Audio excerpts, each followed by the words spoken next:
আমার ছেলেরই ক্লাসের দুই বন্ধু, তারা জমজ। তাদের দুজনের বার্থডে ছিল, তাই জন্য তাদের মা আমাদেরকে অনেক কিছু গিফট দিয়েছিল বার্থডে উপলক্ষে। কিন্তু আমার মনে হয়েছিল তাকে একটা কিছু গিফট দিই, কিন্তু সবার থেকে ইউনিক হতে হবে সেটা। তাই জন্য বাকিরা অনেক কিছু দিলেও আমার মনে হলো যে আমি নিজে তো আঁকতে পারি, তাহলে একটা ক্যানভাসে একটা কিছু এঁকেই দিই। তা করতে করতেই মনে এলো যে একটা সরস্বতী মূর্তি তো আঁকাই যায়, একদম কিউট হবে, বাচ্চাদের প্রিয় হবে। তাই জন্য আমি একটা সরস্বতী মূর্তি আঁকার চেষ্টা করেছি, একটু কিউট টাইপের দেখতে, এবং আশা করছি যে এটা ওই দুটি বাচ্চার খুবই ভালো লাগবে এবং তাদের বইপত্রের জায়গায়, পড়ার জায়গায় তারা নিশ্চয়ই সাজিয়ে রাখবে, আমার এটা বিশ্বাস।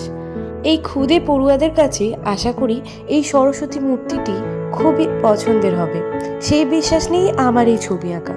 তবে এই সরস্বতী মূর্তিটা আঁকার পর মনে হলো ভালো একটা এনভেলপ না দিলে এটা ঠিক ভালো লাগছে না, তাই একটা এনভেলপ বানিয়ে তার উপরেও বেশ কিছু ছবি আঁকা শুরু করে দিলাম।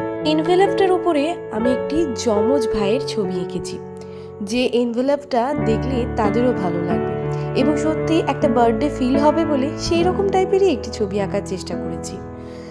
তাই জন্য আশা রাখবো আমার এই উপহারটা খুব ভালো লাগবে এবং ওদের খুব পছন্দ হবে।